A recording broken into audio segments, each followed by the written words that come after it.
So what we have here is a 1998 Mustang GT. So it has the 4.6 liter 2-valve mod motor. And it is experiencing misfires.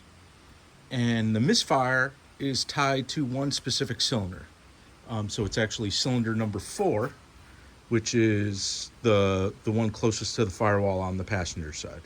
So it goes 1, 2, 3, 4 on these, and then 5, 6, 7, 8 is the numbering. So this car specifically is throwing a code that there's a misfire on cylinder 4, and it stays on cylinder 4. So there's a lot of things, just like, typical troubleshooting. So one of the things you could do, if your misfire is tied to one specific cylinder, before you just go throw parts at the car, there's a couple of really simple tests you could do to really isolate the component that's failing. So in this scenario, there are 2 coil packs, right? Four that handle 4 cylinders each, and they're numbered currently. So cylinder number 4 goes there. So in theory, that coil pack may be defective.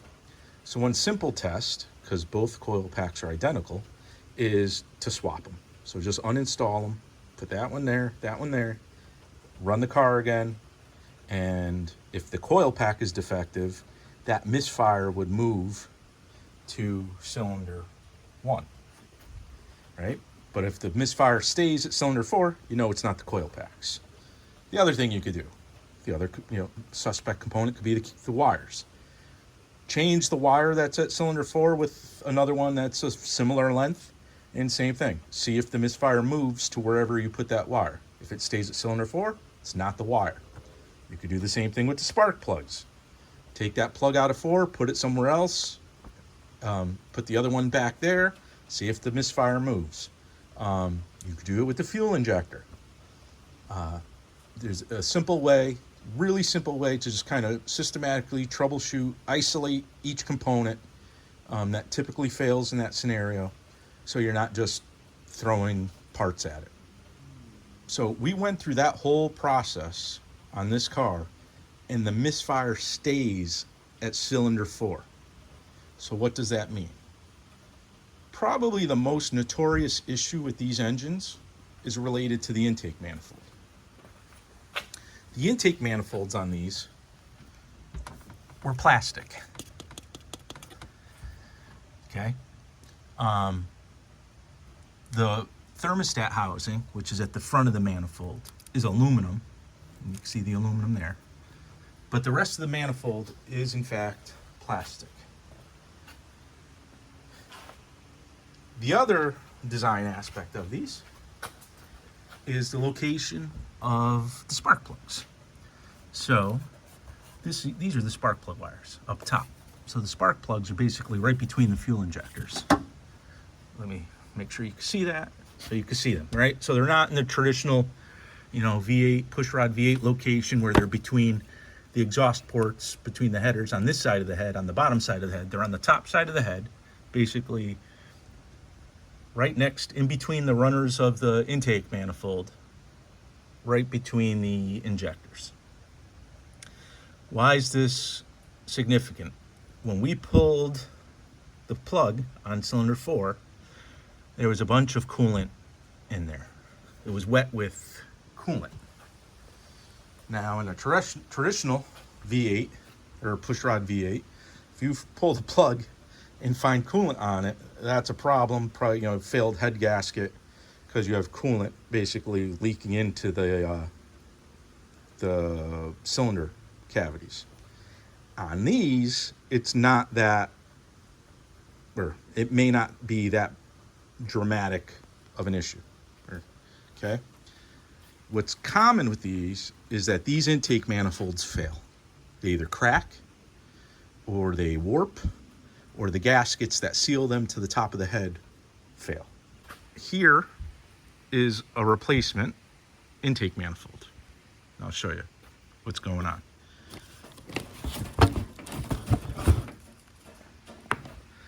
As you can see, it's plastic. It's got the crossover in aluminum. I think the earlier ones, this is like a revision of the part.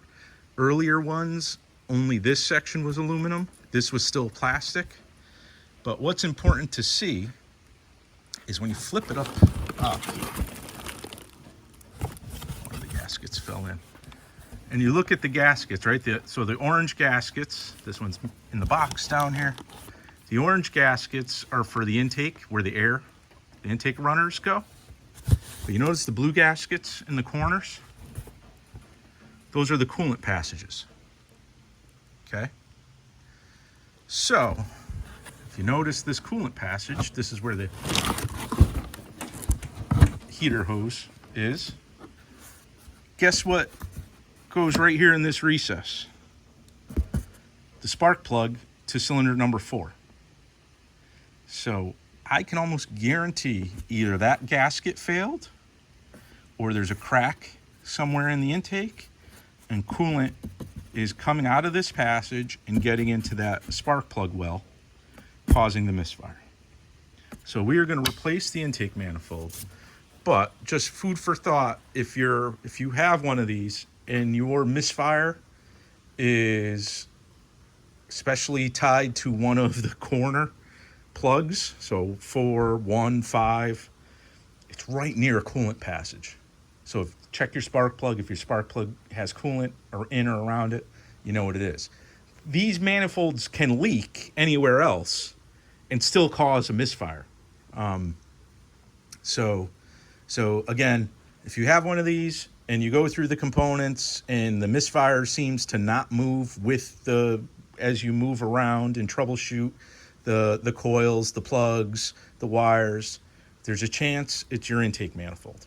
Okay. So one thing about doing the intake manifold on this is you can remove everything, right? So I could disassemble the throttle body, take off all the connectors, remove the alternator. It's a good time to do the water pump if you're gonna be in there. There's like a little transfer tube. The other side of the heater hose goes through the valley underneath the intake manifold, so you could change that.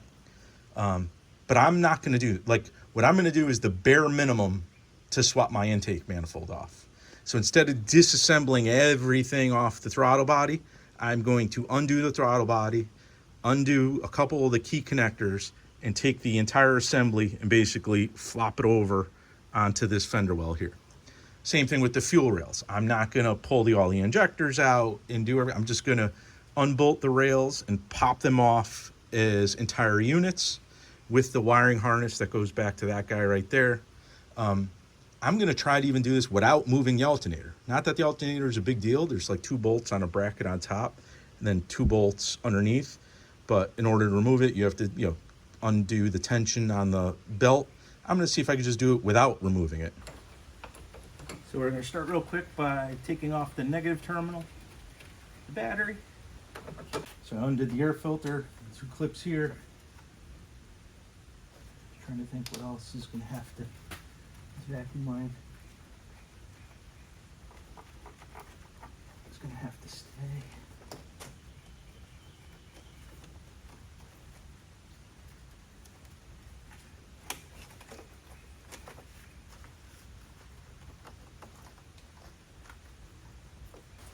I think there's 5 8mm that hold the throttle body on.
So now I can figure out what's actually keeping it in place and preventing me from picking it up and flipping it to the other side.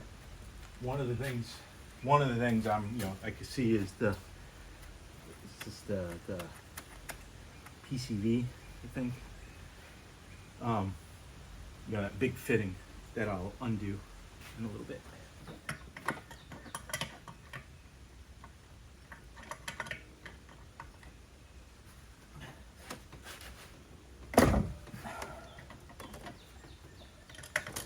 My feet are, I thought I was gonna.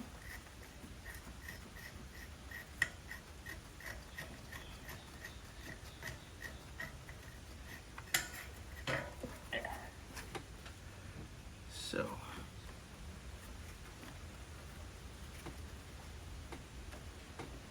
Okay, so what else is keeping this here? Let's go. Let's figure it out.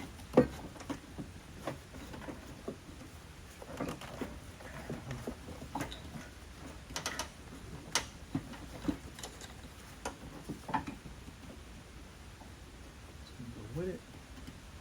See, this way, by using this technique, I don't have to worry about the throttle cable. I don't have to worry about any of that stuff. I could just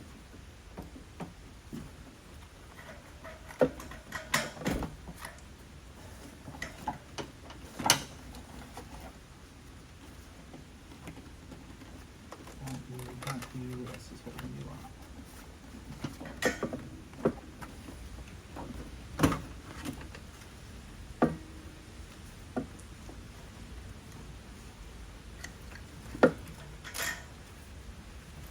Go. Yeah.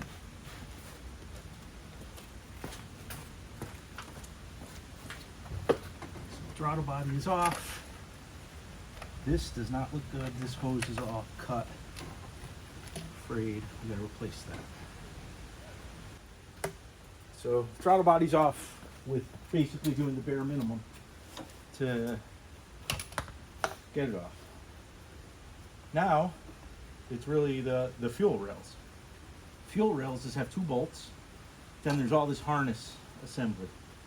And if you undo this bolt here, because this is where the main engine harness connects, you could unbolt this, and then the whole same thing, harness, you could peel up and put it on this side. So 10mm bolt.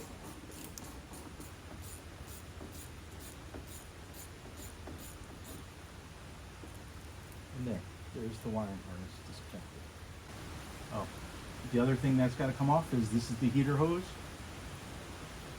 And the thing I didn't show before was actually draining coolant, some of the coolant out of the car.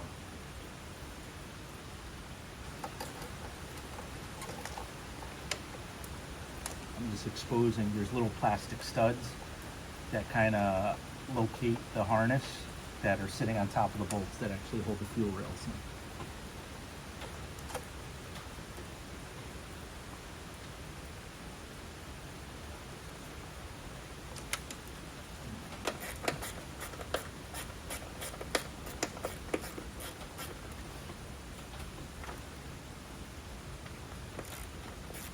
So I'm just undoing a couple of these little brackets.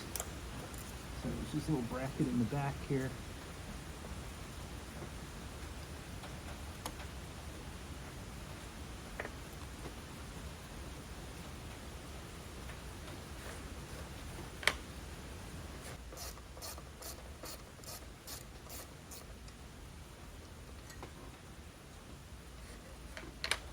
So I have the throttle body with the whole intake assembly just lifted off and placed off to the side. So the throttle cable and everything's still all attached to it. I just disconnected the minimum of connectors, vacuum lines, that sort of thing, needed to get it over there. So a couple connectors that you can see here, vacuum lines, that sort of stuff. So that's easy. So now it's these little studs here. There's one back there, one right there, and this guy here. And those are what secure the fuel lines, the fuel rail. With those off, I could pick up the fuel rail, injectors and everything, all one piece. And because I undid the wiring harness, the entire, the both rails with all the wiring will pick up, and kind of I could push them off into this location, basically freeing up the intake manifold. There's still some of these like little brackets here, like the bracket behind the alternator that has to come off. I just undid the bolt that holds that little bracket on, and that one right there, I just undid that. So I just took off the little bracket that was over here, the little metal bracket, took off the thermostat housing. Going to be replacing the thermostat, but now I could undo these little sensor clips, both of these. One, you just push on this side. Two, the little clips here, that the connectors, because this is all part of the one. Does this have to get out of the way? Let me see. Yeah, because it's all tied to the injectors. So the connectors that go to the alternator need to come off as well. So this entire assembly of the harness could come off. But we're getting there. I'm gonna get a little deep socket. I think these are like 7mm, and undo those 4 next. So now we're gonna do these deep 8mm.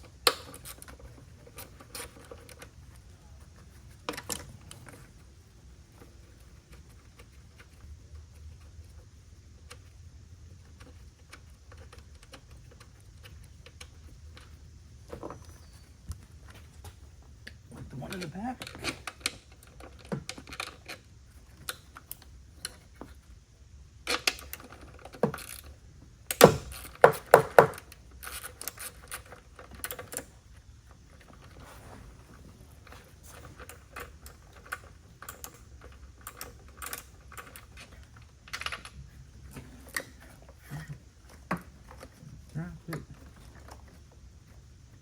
Okay, so this fuel rail, those 2 bolts, I should be able to pick it up, injectors and all.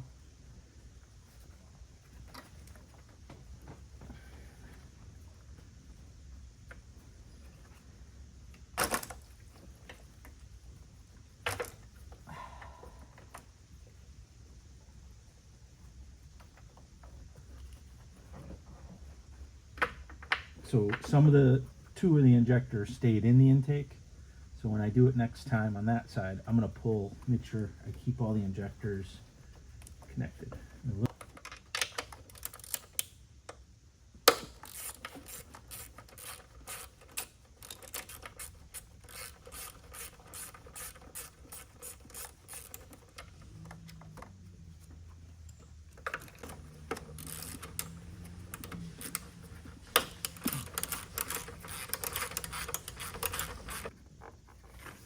There's a bolt kind of through the valve cover holding this bracket, the other end of this bracket, which I think I'm going to pull off too.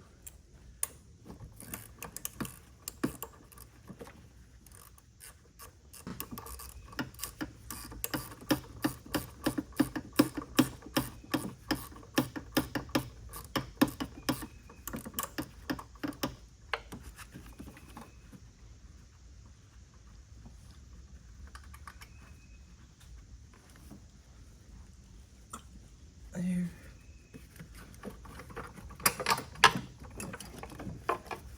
See, this bracket just came off the back of the engine.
your hoses off. I'm going to undo the bolts that hold the intake on and see if I could get it up and out from under all this front stuff.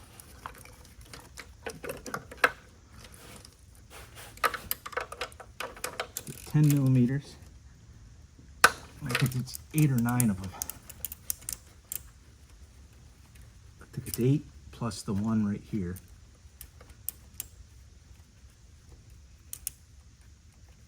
I'm gonna cross over.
That's all of them.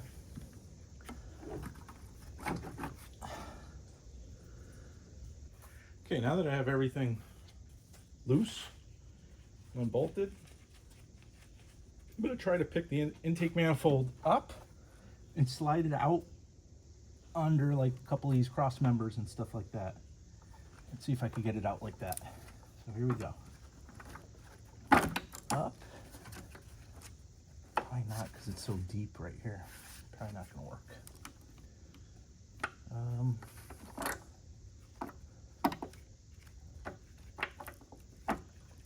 This harness is...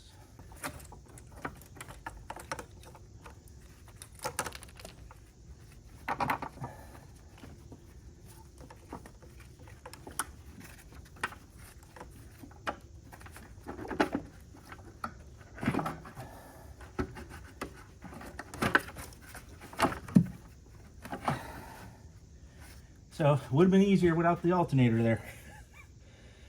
I would have been able to come out forward with it, definitely. So, lesson learned. Because of the belly of the intake, the alternator, without the alternator there, it would slide right out forward. So I'm gonna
All right, so alternator's loose.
So I got the mounting surfaces all cleaned up.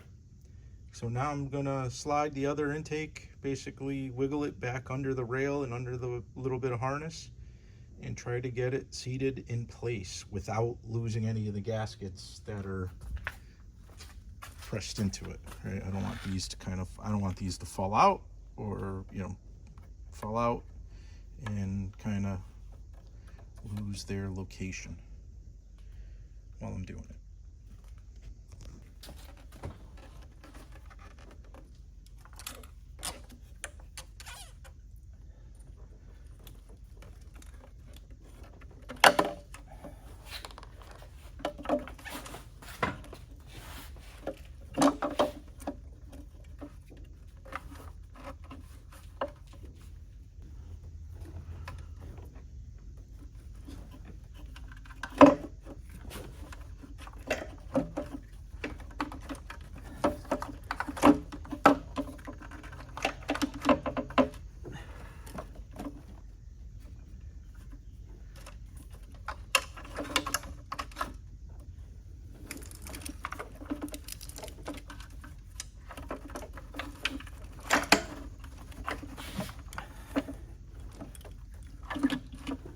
Side's pretty good.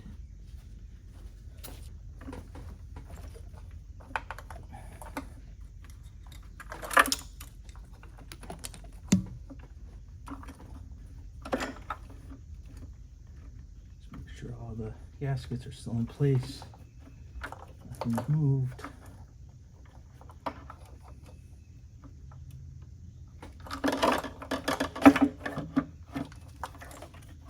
There it is, more or less. It needs to go. Make sure nothing's pinched under it.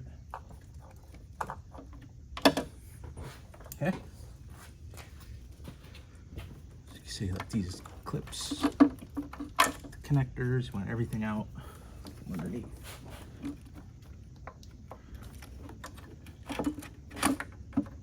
we go.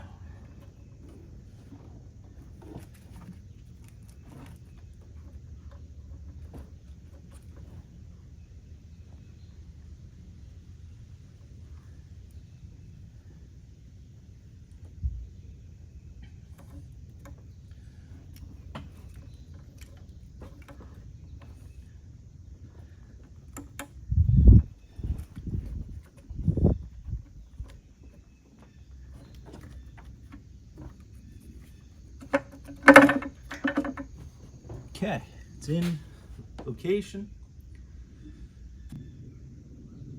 The next thing I'm going to do is hand tighten the bolts that hold it in. And then there's a very specific star pattern that you have to use in the manual to torque them to, I believe it's 20 foot-pounds of pressure.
So the new intake is in. The bolts are hand tight right now, the 9 bolts. So now I'm going to torque them to spec and use the proper torque sequence. And it's really important to do this because it's a plastic manifold and you don't want to crack this one. So I'm going to do that, and then it's officially, basically in place. And then I'm not going to bore you, but with the rest of the installation, which is just basically doing everything else in reverse from, before. So I'm going to basically put the injectors in, put the injector rails, secure all that, reconnect the wiring harness in the back there. I got to put the heater hose back on, got to put the hose on the front to the new thermostat housing, put the alternator back, and then put the throttle body assembly back on. And then we're going to add coolant and test.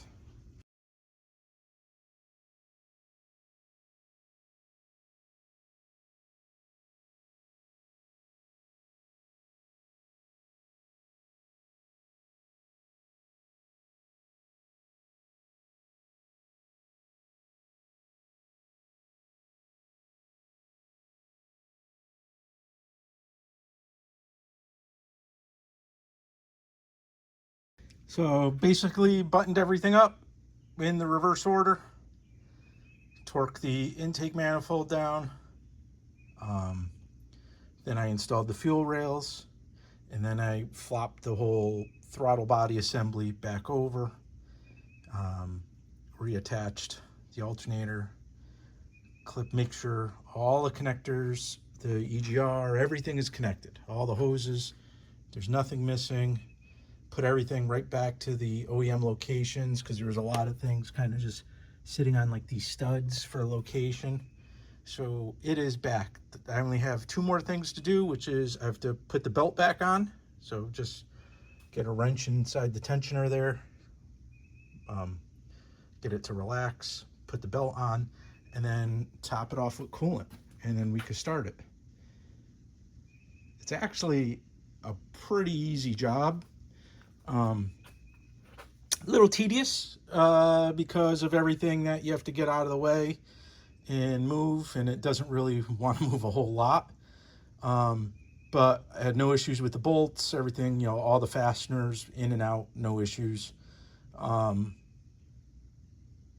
trying to think, if you're going to do this and you're not like super confident in remembering where everything goes, just take lots of pictures along the way. Take lots of photos for reference so you can see what connectors go where. But when I put the throttle body back in place, all these little connectors just kind of made sense. They really only went to where they could go, like the little connector on top of there. So it was pretty straightforward. So again, I'm going to get the belt on. I'm not going to bore you with that. Top off the coolant, and then we'll give it a start. So belt's on. I just added coolant. It seems to, there, it's still bubbling, so air's coming out of the system. And then I'm going to start it and let it come up to temp. And again, just let air come out of the system. So the car's idling, but it's not idling well. Number 1. This hose that goes to the PCV on the valve cover was all cracked. I replaced that. So the car is idling 1,000 times better. So now I'm going to take it for a quick little road test and make sure everything's okay.